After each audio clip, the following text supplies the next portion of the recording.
اعوذ باللہ السمیع العلیم من الشیطان الرجیم بسم اللہ الرحمن الرحیم۔ سورۃ یونس میں علو فی الارض الکبریاء فی الارض کی اصطلاحات کا استعمال۔ سورۃ یونس میں مکے کی فرعونی مشرک قیادت کے علو اور کبریائی کا تذکرہ بھی ملتا ہے۔ فرعون ایک ظالم ڈکٹیٹر تھا، زمین پر علو اور کبریائی کا دعویٰ اور مظاہرہ کرتا تھا، اختیارات کے استعمال میں اسراف اور تجاوز سے کام لیتا تھا۔ فرعون اور اس کے فوجی کمانڈروں کی دہشت عوام پر اس قدر تھی کہ صرف چند لوگ ہی حضرت موسیٰ علیہ السلام اور ہارون علیہ السلام پر ایمان لائے۔ فما آمن لموسیٰ الا ذریۃ من قومہ علی خوف من فرعون وملئہ ان یفتنہم وان فرعون لعال فی الارض وانہ لمن المسرفین۔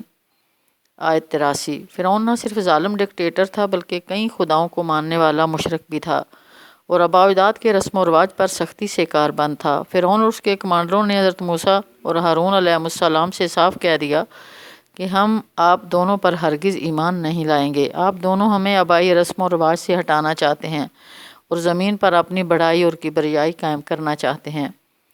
قالوا اجئتنا لتفتنا عما وجدنا علیہ آباءنا وتکون لکم الکبریاء فی الارض وما نحن لکما بمؤمنین۔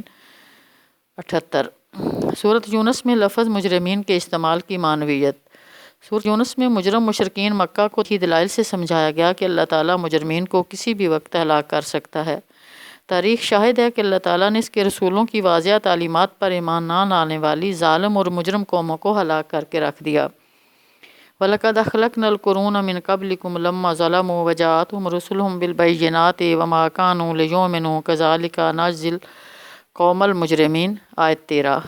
مجرم مشرکین کو خبردار کیا گیا کہ اللہ تعالیٰ کا عذاب کسی بھی وقت صبح و شام نازل ہو سکتا ہے، انہیں غور و فکر سے کام لینا چاہیے۔ قُلْ أَرَأَيْتُم إِنْ آتَاكُمْ عَذَابُهُ بَيَاتًا أَوْ نَهَارًا مَاذَا يَسْتَعْجِلُ مِنْهُ الْمُجْرِمُونَ۔ آیت 50۔ سورۃ یونس کا نظم جعلی یعنی مختصر خلاصہ۔ سورۃ یونس 8 پیراگرافوں پر مشتمل ہے۔ اس سورت کا ہر پیراگراف مشرکین کے عقائد کے خلاف ایک بحث پر مشتمل ہے۔ ہر پیراگراف میں قرآن کی دعوت توحید، دعوت رسالت اور دعوت آخرت کی حقانیت ثابت کی گئی ہے۔ اس سورت کا آغاز اور اختتام بھی قرآن پر ہوتا ہے۔ آیات 1 تا 2 پہلے پیراگراف میں ابتدائی 2 آیات میں قرآن کا تعارف ہے۔ سب سے پہلے بتایا گیا کہ قرآن کتاب حکیم ہے جو قریشی کے ایک انسان حضرت محمد صلی اللہ علیہ وسلم پر نازل کیا گیا ہے تاکہ ایمان لانے والوں کے لیے خوشخبری ہو اور کافروں کے لیے تنبیہ ہو۔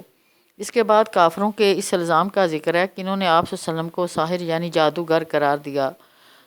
آیات 3 تا 2 دوسرے پیراگراف میں قریش کی عقیدہ شرک اور عقیدہ آخرت کی تردید کر کے وضاحت کی گئی کہ قرآن کو نہ تو بدلا جا سکتا ہے اور نہ اس میں کسی قسم کی ترمیم کی جا سکتی ہے۔ اللہ تعالیٰ کی خالقیت اور ربوبیت کے دلائل دیے گئے کہ وہ اختیار رکھنے والا مدبر ہے، اس کی اجازت کے بغیر کوئی شفیع نہیں ہو سکتا، اس لیے اس کو رب مان کر اس کی عبادت کرنی چاہیے۔ وہی قیامت برپا کرے گا تاکہ عدل کے مطابق جزا اور سزا دی جا سکے۔ وہی سورج اور چاند کا خالق ہے، اس نے خاص مقصد کے تحت یہ دنیا تخلیق کی ہے، اس لیے اس کا تقوی اختیار کرنا چاہیے۔ خالص دنیا دار لوگ جو آخرت کے منکر ہیں، محمد صلی اللہ علیہ وسلم اور قرآن کی اس دعوت کو مسترد کر دیتے ہیں، یہ غافل ہیں اور اپنی سرکشی میں طاق ہیں۔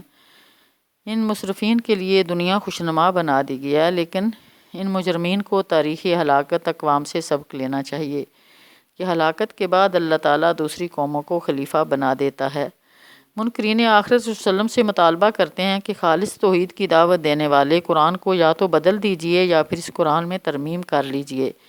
اس مطالبہ کا جواب دیا گیا کہ قرآن کو بدلنے کا اختیار رسول اللہ صلی اللہ علیہ وآلہ وسلم کو نہیں ہے، اللہ پر جھوٹ نہیں باندھا جا سکتا۔ مشرکین کے عقیدہ شفاعت کی نفی کی گئی اور حسی معجزات کے مطالبے پر قرآنی معجزے پر غور کرنے کی دعوت دی گئی۔ آیات 21 تا 46 تیسرے پیراگراف میں قریش کی دنیا دار مادہ پرست قیادت سے مجادلہ اور قرآن کے بارے میں چیلنج ہے۔ اس طرح ایک صورت بھی من دون اللہ سامنے نہیں لا سکتے۔ انسان کی ناشکری اور اللہ کی زمین پر بغاوت، یبغون فی الارض اور خود اپنے نفس کے خلاف بغاوت، بغیکم علی انفسکم پر گرفت کی گئی کہ اسے آخرت کا خوف اختیار کرنا چاہیے۔ دنیا کی زندگی کو ایک خوبصورت تمثیل سے سمجھایا گیا۔ اللہ تعالیٰ انسانوں کو دارالسلام یعنی جنت کی طرف دعوت دے رہا ہے۔ لوگوں کو سوچنا چاہیے کہ وہ اصحاب الجنہ میں شامل ہونا چاہتے ہیں یا اصحاب النار میں۔ پھر احوال قیامت سے ڈرایا گیا۔ توحید کے مزید دلائل دے کر بتایا گیا کہ اللہ تعالیٰ انسانوں کا رب ہے۔ اللہ من دون اللہ کے درمیان موازنہ کر کے پوچھا گیا کہ کیا کوئی شریک کوئی چیز پیدا کر سکتا ہے؟ قرآن کسی مخلوق کی گڑھی ہوئی کتاب نہیں ہے بلکہ رب العالمین کا کلام ہے۔ مشرکین کو چیلنج کیا گیا کہ اس طرح ایک صورت ہی لا کر دکھائیں۔ رسول اللہ صلی اللہ علیہ وسلم کو تسلی دی گئی کہ آپ ان اندھوں اور بہروں میں بہترین طریقے سے کام کر رہے ہیں۔ منکرین آخرت کو ڈرایا گیا کہ ایک نہ ایک دن انہیں اللہ کے حضور پیش ہونا ہے، وہ خسارے میں رہیں گے۔ آیات 47 تا 58 چوتھے پیراگراف میں منکرین رسالت اور منکرین قیامت سے مجادلہ اور قرآن کا تعارف ہے کہ یہ ایمان لانے والوں کے لیے شفا، ہدایت اور رحمت بن جاتا ہے۔ سبحان اللہ۔ اس حصے میں بتایا گیا کہ رسول صلی اللہ علیہ وسلم کی آمد کے بعد قوموں کا فیصلہ کر دیا جاتا ہے۔ اس پر کافروں نے سوال کیا کہ یہ وقت کب آئے گا؟ اللہ تعالیٰ نے خود رسول صلی اللہ علیہ وسلم کی زبان سے کلوایا کہ وہ نفع اور نقصان کا اختیار نہیں رکھتے۔ ہر امت کے لیے ایک وقت مقرر ہے اور کسی کمی بیشی کے بغیر مجرمین کو وقت مقررہ پر ہلاک کر دیا جائے گا۔ قیامت کا اثبات کیا گیا کہ اس دن لوگ زمین کی ساری دولت فدیے میں دے کر چھوٹنا چاہیں گے، لیکن عدل و انصاف کے ساتھ ظلم کے بغیر فیصلے کیے جائیں گے۔ ساری دنیا کے انسانوں سے خطاب کر کے کہا گیا کہ تمہارے رب کی طرف سے قرآن کی صورت میں نصیحت آ چکی ہے جو سینوں کے لیے شفا اور مومنین کے لیے ہدایت اور رحمت ہے۔ مسلمانوں کو اس نعمت پر خوشیاں منانا چاہیے۔ آیات 59 تا 70 5ویں پیراگراف میں قریش کے مشرکانہ عقائد اور خود ساختہ حلال و حرام کے قوانین پر مجادلہ کیا گیا ہے۔ مشرکین کو ان کے خود ساختہ حلال و حرام پر ٹوکا گیا کہ یہ اللہ پر جھوٹ اور افتراء ہے۔ قُلْ أَرَأَيْتُمْ مَا أَنزَلَ اللَّهُ لَكُم مِّن رِّزْقٍ فَجَعَلْتُم مِّنْهُ حَرَامًا وَحَلَالًا قُلْ اللَّهُ أَذِنَ لَكُمْ أَمْ عَلَى اللَّهِ تَفْتَرُونَ۔ آیت 59۔ اللہ کے نیک بندے اور اللہ کے دوست اولیاء اللہ ایمان لا کر تقوی کا مظاہرہ کرتے ہیں۔ رسول اللہ صلی اللہ علیہ وسلم کو تسلی دی گئی کہ کافروں کی باتوں پر افسردہ نہ ہوں۔ مشرکین محض گمان کی بنیاد پر ایک عقیدہ اپنائے ہوئے ہیں۔ اللہ تعالیٰ کے پاس عظیم لازوال اختیارات ہیں، اسے کسی اولاد کی ضرورت نہیں۔ اللہ پر جھوٹ باندھنے والے کبھی کامیاب نہیں ہو سکتے۔ آیات 71 تا 93 چھٹے پیراگراف میں قریش کے لیڈروں کو قوم نوح اور فرعون اور اس کے ساتھیوں کے انجام سے ڈرایا گیا۔ حضرت نوح علیہ السلام کی دعوت و تبلیغ کافرین کے لیے بہت ناگوار تھی۔ انہوں نے ان کو جھٹلایا۔ اللہ تعالیٰ نے انہیں غرق کر کے کشتی والوں کو بچا لیا اور دوسری قوموں کو ان کی جگہ جانشین بنا دیا۔ ان کے بعد حضرت موسیٰ اور حضرت ہارون علیہ السلام کو رسول بنا کر بھیجا گیا۔ فرعون اور اس کے کمانڈروں نے استکبار سے کام لیا۔ وہ مجرم تھے، انہوں نے حق کو جادو قرار دیا۔ ان کا خیال یہ تھا کہ حضرت موسیٰ اور ہارون علیہ السلام زمین پر اپنی بڑائی چاہتے ہیں۔ فرعون اور اس کے فوجی کمانڈروں کی حکومت دہشت گردی کی بنیاد پر قائم تھی، چنانچہ خوف کے مارے سوائے چند نوجوانوں کے کوئی ایمان نہ لایا۔ فرعون اور اس کے کمانڈر مفسد بھی تھے اور مجرم بھی۔ ان سے مطالبہ کیا گیا کہ وہ اللہ کا توکل اختیار کریں۔ دونوں بھائیوں حضرت موسیٰ اور ہارون علیہ السلام کو حکم دیا گیا کہ وہاں مصر میں کوئی مسجد بنا لیں اور نماز ادا کریں۔ حضرت موسیٰ علیہ السلام کی دعوت کو فرعون اور اس کے ساتھیوں نے مسترد کر دیا۔ اس وقت حضرت موسیٰ علیہ السلام نے بد دعا کی، ربنا اطمس علی اموالہم واشدد علی قلوبہم۔ حضرت موسیٰ اور ہارون علیہ السلام کی بد دعائیں قبول ہوئیں۔ فرعون اور اس کے فوجی لشکر غرق ہوئے جو بغاوت اور دشمنی کے جرم کے مرتکب تھے۔ ڈوبنے کے بعد فرعون ایمان لایا، لیکن عذاب آنے کے بعد توبہ قبول نہیں کی جاتی۔ یہ ایک استثناء تھا کہ عذاب آنے کے بعد بھی قوم یونس کی دعا قبول کی گئی۔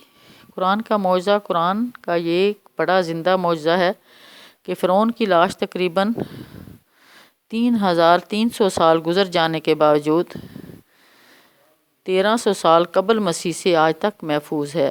سبحان اللہ۔ آیات 94 تا 103 7ویں پیراگراف میں بتایا گیا قرآن شک سے پاک ہے، لوگوں کو توحید کے لیے مجبور نہیں کیا جا سکتا۔ رسول اللہ صلی اللہ علیہ وسلم کو ہدایت دی گئی کہ وہ لوگوں کو ایمان لانے کے لیے مجبور نہیں کر سکتے۔ اللہ نے انسانوں کو خیر و شر کی آزادی عطا کی ہے۔ مشرکین کو تاریخ کے ایام سے ڈرایا گیا کہ وہ بھی ہلاک کیے جا سکتے ہیں، اور اہل ایمان کو تسلی دی گئی کہ رسولوں کو اور رسولوں پر ایمان لانے والوں کو ہلاکت سے بچانا اللہ کی ذمہ داری ہے۔ آیات 104 تا 109، 8ویں اور آخری پیراگراف میں قرآن پر ایمان لانے، اس کی پیروی کرنے اور صبر و استقامت کا مظاہرہ کرنے کی ہدایت دی گئی۔ انسانوں کو ہدایت کی گئی کہ وہ یکسو ہو کر صرف ایک اللہ کی خالص عبادت کریں، جو نفع بھی پہنچاتا ہے اور نقصان بھی، اور جو موت بھی دیتا ہے، اور ہستیوں کو پکارنے اور دعا کرنے سے روکا گیا جو نفع اور نقصان کا اختیار نہیں رکھتی۔ آخر میں دعوت دی گئی کہ اللہ کی طرف سے قرآن لے کر وسلم آ گئے ہیں، اب انہیں اس دعوت کو قبول کر لینا چاہیے، ورنہ وہ گمراہی کے خود ذمہ دار ہوں گے۔ اب لوگوں کو آزادی حاصل ہے کہ وہ چاہیں تو قبول کر لیں یا مسترد کر دیں۔ قَدْ جَاءَكُمُ الْحَقُّ مِنْ رَبِّكُمْ فَمَنِ اهْتَدَىٰ فَإِنَّمَا يَهْتَدِي لِنَفْسِهِ وَمَنْ ضَلَّ فَإِنَّمَا يَضِلُّ عَلَيْهَا۔ آیت 108۔ رسول صلی اللہ علیہ وسلم کو نازل کردہ وحی کی پیروی کرنے اور اللہ کے فیصلے تک صبر و استقامت کا مظاہرہ کرنے کی تلقین کی گئی۔ مرکزی مضمون: قرآن مجید کے محکم دلائل کی روشنی میں توحید، رسالت اور آخرت کے منکر مشرکین مکہ پر تمام حجت کی گئی، اعتراضات کے جوابات دیے گئے، رسول صلی اللہ علیہ وسلم اور قرآن مجید پر ایمان لانے کی دعوت دی گئی۔ وآخر دعوانا الحمد للہ رب العالمین۔